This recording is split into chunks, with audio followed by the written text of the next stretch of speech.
उत्तराखंड में विदेशी निवेशकों को आकर्षित करने की दिशा में सीएम हेमंत सोरेन ने महत्वपूर्ण कदम उठाया। आपको बता दें कि मुख्यमंत्री हेमंत सोरेन के नेतृत्व में राज्य का हाई लेवल डेलीगेशन शुक्रवार को यूरोप के देश स्पेन और स्वीडन के दौरे पर रवाना हुआ। ये दौरा 19 अप्रैल से 28 अप्रैल तक चलेगा, जिसका मुख्य उद्देश्य राज्य में निवेश को बढ़ावा देना है। अमेरिका के उपराष्ट्रपति जेम्स डेविड वेंस 21 से 23 अप्रैल तक 3 दिन जयपुर दौरे पर आ रहे हैं। प्रधानमंत्री नरेंद्र मोदी वेंस के साथ जयपुर आ सकते हैं। हालांकि अभी उनके कार्यक्रम की आधिकारिक पुष्टि नहीं हुई है। बताया जा रहा है कि जेम्स डेविड वेंस 21 अप्रैल को सुबह 9:30 बजे जयपुर एयरपोर्ट पहुंचेंगे। वहां से सीधे होटल रामबाग पहुंचेंगे, जहां पर एक समारोह में शामिल होंगे।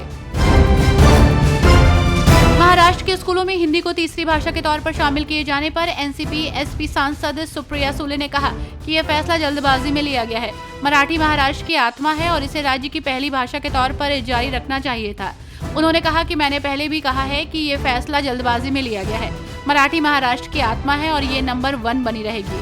शिक्षा के क्षेत्र में बहुत काम करना है और मराठी भाषा को पहली भाषा होना चाहिए। वक्फ संशोधन कानून का मामला सुप्रीम कोर्ट पहुंच चुका है। शीर्ष अदालत ने केंद्र सरकार से 7 दिनों में जवाब मांगा है। इस बीच झारखंड के गोंडा से भाजपा सांसद निशिकांत दुबे ने बड़ा बयान दिया है। उन्होंने इस मामले को लेकर एक्स पर लिखा कि कानून यदि सुप्रीम कोर्ट ही बनाएगा तो संसद भवन बंद कर देना चाहिए। मुर्शिदाबाद हिंसा को लेकर बोलते हुए भाजपा विधायक श्री रूपा मित्रा चौधरी ने कहा, पश्चिम बंगाल की मुख्यमंत्री ममता बनर्जी यहाँ नहीं आई। वो राज्य की गृह मंत्री हैं, पूरी तरह विफल रही हैं। ये भाजपा नहीं है जो बीएसएफ कैंप की मांग कर रहे हैं। उनकी एकमात्र मांग बीएसएफ का स्थायी कैंप और सीबीआई है। वे कानून व्यवस्था में विश्वास नहीं करते। बच्चे स्कूल जाने से डरते हैं। कुछ आतंकवादी समूह हैं जिन्हें ममता बनर्जी की सरकार ने पनाह दी है। नशे के खिलाफ पंजाब सरकार की जंग के बीच पंजाब में कांग्रेस नेता राजा वड़िंग ने अफीम को हेरोइन और अन्य सिंथेटिक ड्रग का विकल्प बताया है। उनका कहना है कि अफीम कई बीमारियों का इलाज है और इससे युवाओं को बचाया जा सकता है। हालांकि इस प्रस्ताव का विरोध भी हो रहा है। राजा वड़िंग ने तो एक टीवी इंटरव्यू में कहा कि यदि 2027 में उनकी सरकार आती है तो पार्टी इसकी खेती के बारे में सोचेगी। बिहार विधानसभा चुनाव की तैयारियों के बीच राजनेता एक दूसरे पर जमकर बरस रहे हैं, तो वहीं इसी बीच तेजस्वी यादव ने फिर से नीतीश सरकार पर हमला बोला है। उन्होंने राष्ट्रीय जनतांत्रिक गठबंधन सरकार पर बड़ा आरोप लगाया है। राजद कार्यालय में आयोजित प्रेस कॉन्फ्रेंस में उन्होंने कहा कि सत्ता में बैठे लोग समझ चुके हैं कि वो फिर से सरकार में नहीं आएंगे और इसलिए वो सरकारी खजाने को लूट रहे हैं। एनडीए सरकार में संगठित भ्रष्टाचार सभी रिकॉर्ड तोड़ चुका है। जनता घूसखोरी और दलाली से त्रस्त हो चुकी है। गुजरात मजबूत नीतियों, उन्नत निदान, मोबाइल स्वास्थ्य वैन और राष्ट्रीय टीबी उन्मूलन कार्यक्रम NTEP के तहत मजबूत डाइट्स केंद्रों के माध्यम से तपेदिक के खिलाफ भारत की लड़ाई का नेतृत्व कर रहा है।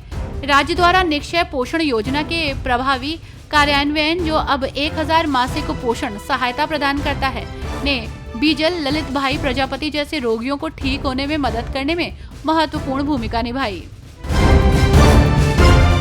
हिमाचल के लिए केंद्र सरकार की ओर से की गई मनरेगा बजट में कटौती के बाद प्रदेश सरकार ने मनरेगा कर्मियों के डीए, वेतन वृद्धि और अन्य भत्तों पर कैंची चला दी है।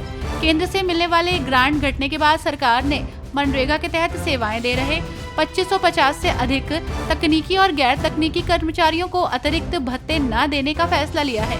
केंद्र से मिलने वाली मनरेगा ग्रांट से ही योजना के तहत सेवाएं देने वाले कर्मियों को वेतन और भत्ते दिए जाते हैं।